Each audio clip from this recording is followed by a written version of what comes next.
राधे राधे सभी को आपके अपने इस कहानियाँ चैनल में आप सभी का स्वागत है। आप सभी को आंवला नवमी की शुभकामनाएं। कार्तिक माह के शुक्ल पक्ष की नवमी को आंवला नवमी मनाई जाती है।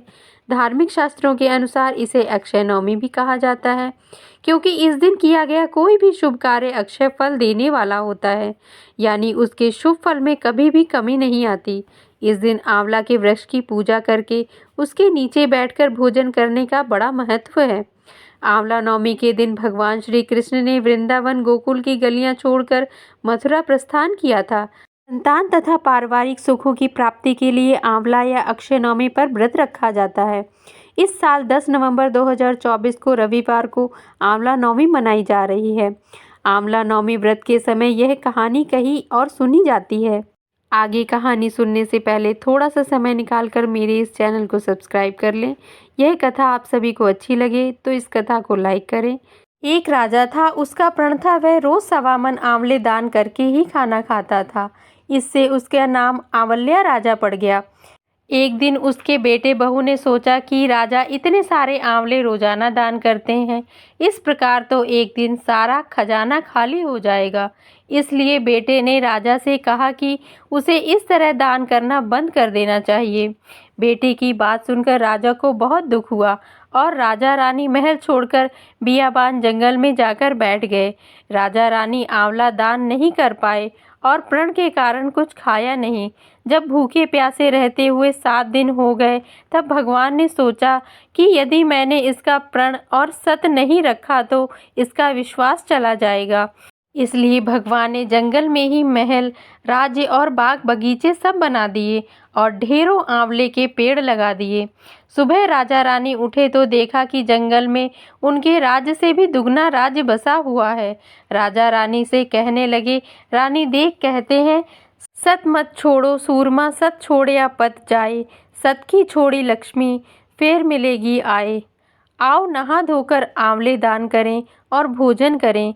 राजा रानी ने आंवले दान करके खाना खाया और खुशी खुशी जंगल में रहने लगे। उधर आंवला देवता का अपमान करके वह माता पिता से बुरा व्यवहार करने के कारण बेटे बहू के बुरे दिन आ गए। उनका राज दुश्मनों ने छीन लिया। दाने दाने को मोहताज हो गए और काम ढूंढते हुए अपने पिता के राज्य में आ पहुँचे। उनके हालात इतने बिगड़ गए थे कि पिता ने उन्हें बिना पहचाने हुए ही काम पर रख लिया। बेटे बहू सोच भी नहीं सकते थे कि उनके माता पिता इतने बड़े राज्य के मालिक भी हो सकते हैं, सो उन्होंने भी अपने माता पिता को नहीं पहचाना।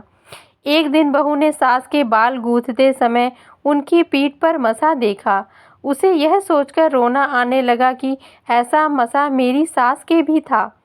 हमने ये सोचकर उन्हें आंवले दान करने से रोक दिया था कि हमारा धन नष्ट हो जाएगा। आज वे लोग न जाने कहाँ होंगे। यह सोचकर बहू को रोना आने लगा और आंसू टपक टपक कर सास की पीठ पर गिरने लगे। रानी ने तुरंत पलटकर देखा और पूछा कि तू क्यों रो रही है। उसने बताया, आपकी पीठ जैसा मसा मेरी सास की पीठ पर भी था।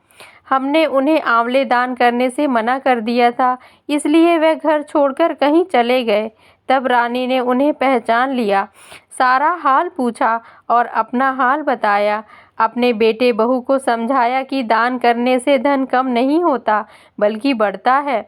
बेटे बहू को भी अब सुख से राजा रानी के साथ रहने लगे। हे भगवान, जैसा राजा रानी का सत रखा वैसा सबका सत रखना, कहते सुनते सारे परिवार को सुखी रखना, यही इस कहानी का अर्थ है। आइए सुनते हैं आंवला नवमी पर दूसरी रोचक कथा। इस कथा के अनुसार एक बार जगत गुरु आदि शंकराचार्य भिक्षा मांगने एक कुटिया के सामने रुके।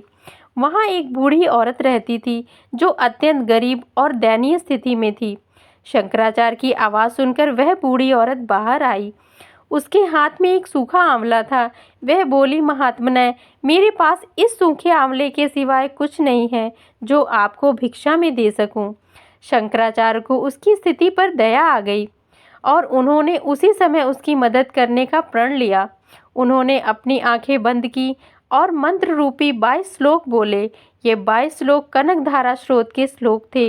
इससे प्रसन्न होकर माँ लक्ष्मी ने उन्हें दिव्य दर्शन दिए और कहा कि शंकराचार्य, इस औरत ने अपने पूर्व जन्म में कोई भी वस्तु दान नहीं की है। यह अत्यंत कंजूस थी और मजबूरीवश कभी किसी को कुछ देना ही पड़ जाए तो यह बुरे मन से दान करती थी। इसलिए इस जन्म में इसकी यह हालत हुई है। यह अपने कर्मों का फल भोग रही है, इसीलिए मैं इसकी कोई सहायता नहीं कर सकती। शंकराचार्य ने देवी लक्ष्मी की बात सुनकर कहा, हे महालक्ष्मी, इसने पूर्व जन्म में अवश्य दान धर्म नहीं किया है, लेकिन इस जन्म में इसने पूर्ण श्रद्धा से मुझे यह सूखा आंवला भेंट किया है। इसके घर में कुछ नहीं होते हुए भी इसने यह मुझे सौंप दिया है। इस समय इसके पास यही सबसे बड़ी पूंजी है। क्या इतना भेंट करना पर्याप्त नहीं है? शंकराचार्य की इस बात से देवी लक्ष्मी प्रसन्न हुई और उसी समय उन्होंने गरीब महिला की कुटिया में स्वर्ण के आंवलों की वर्षा कर दी। हमारे पुराणों के अनुसार आंवले की वृक्ष की पूजा करने से देवी देवताओं का आशीर्वाद प्राप्त होता है। इस दिन व्रत रखने से संतान की प्राप्ति भी होती है। ऐसा माना गया है कि आंवले की पेड़ की पूजा कर 108 बार परिक्रमा करने से मनोकामनाएं पूरी होती हैं। इस दिन विष्णु सहित आंवले के पेड़ की पूजा अर्चना करने से अक्षय पुण्य की प्राप्ति होती है। अन्य दिनों की तुलना में नवमी पर किया गया दान पुण्य कई गुना अधिक लाभ देता है। धर्मशास्त्र अनुसार इस दिन स्नान, दान, यात्रा करके ही अक्षय पुण्य की प्राप्ति होती है।